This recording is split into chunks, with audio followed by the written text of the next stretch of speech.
नमस्ते। आजको यस श्रृङ्खलामा शान्त सुशासित नेपाल र अन्य राजनीतिक दल र सङ्घ संस्थाहरूको बीचमा के फरक छ, यसको पृथकता के छ भन्ने बारेमा छलफल गर्नेछौँ बुदागत रूपमा। 1 नम्बर बुदा, हाम्रो पहिलो मापदण्ड भनेको नै शान्ति हो।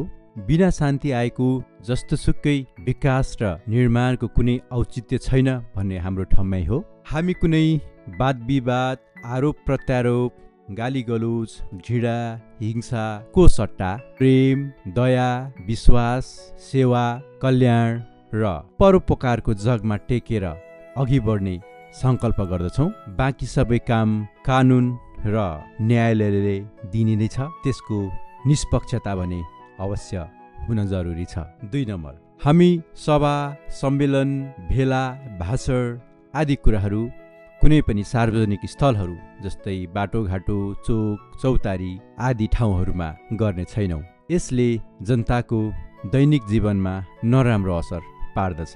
3 नम्बर, हामीसँग कुनै भातृसङ्घ सङ्गठनहरू हुने छैनन्। यो त केवल एउटा चेतनशील प्राणीहरूको समूह हो।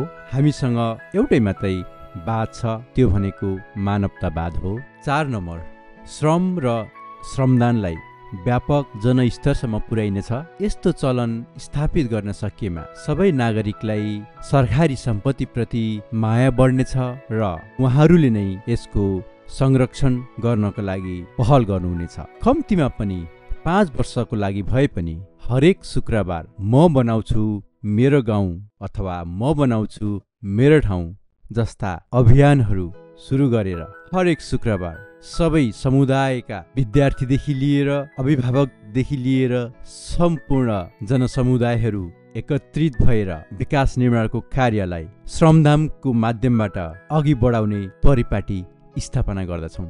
5 नम्बर, जनताको प्रतिनिधि चुनिने काम नेताहरूको हातमा हुने छैन। यसमा हरेक कानुन सम्मत योग्य ठहरिएका नागरिकहरूको समान अवसर र सम्भावना हुनेछ।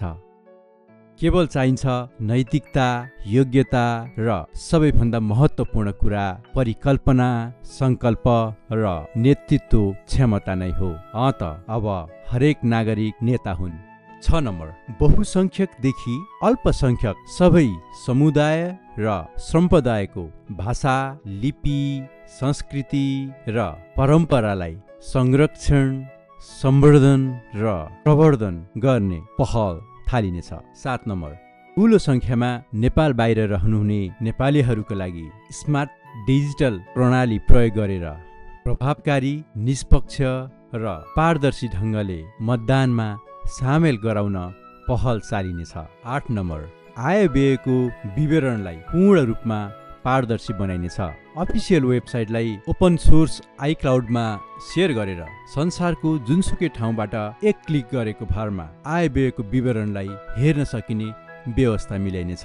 तर आयको विवरण हेर्न भने हरेक व्यक्ति तथा संस्थालाई एउटा पासकोड दिइनेछ र सो पासकोड इन्ट्री गरिसके पछाडि मात्रै आफूले गरेको आर्थिक सहयोगको जानकारी लिन सकिनेछ। प्रत्येक वर्ष भएका अभियानका गतिविधि, कार्यक्रम र आयव्ययको विवरणलाई आर्थिक वर्षको अन्त्यमा भर्चुअल माध्यमद्वारा ग्लोबल सम्मेलन गरी सार्वजनिक गर्दै समीक्षा समेत गरी आगामी वर्षको योजना र रणनीतिहरू प्रस्तुत गरिनेछ।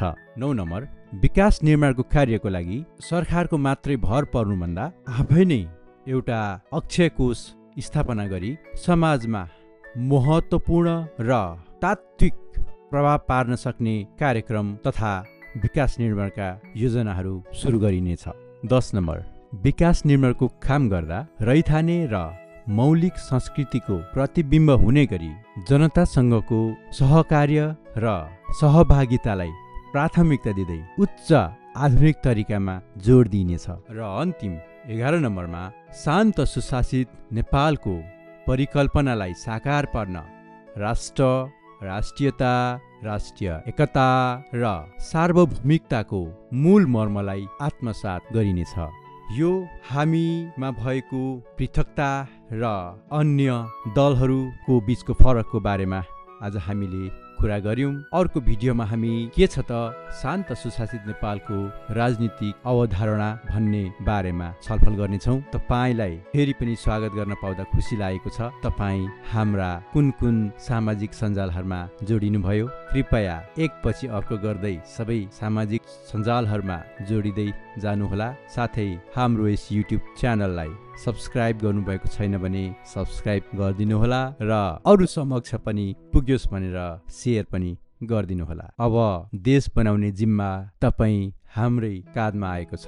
जेनजीले गरेको आन्दोलन र उपलब्धिलाई सार्थकता दिन नसके तपाई हामीको भविष्य अनिश्चित हुने प्रबल सम्भावना छ र भविष्यका पुस्ताले प्रश्न चिन्ह खडा गर्न अवश्य सक्छन्। तपाईको दिन शुभ रहोस्। तपाईको समय शान्त, खुसी र उमङ्गले भरियोस्। धेरै धेरै धन्यवाद।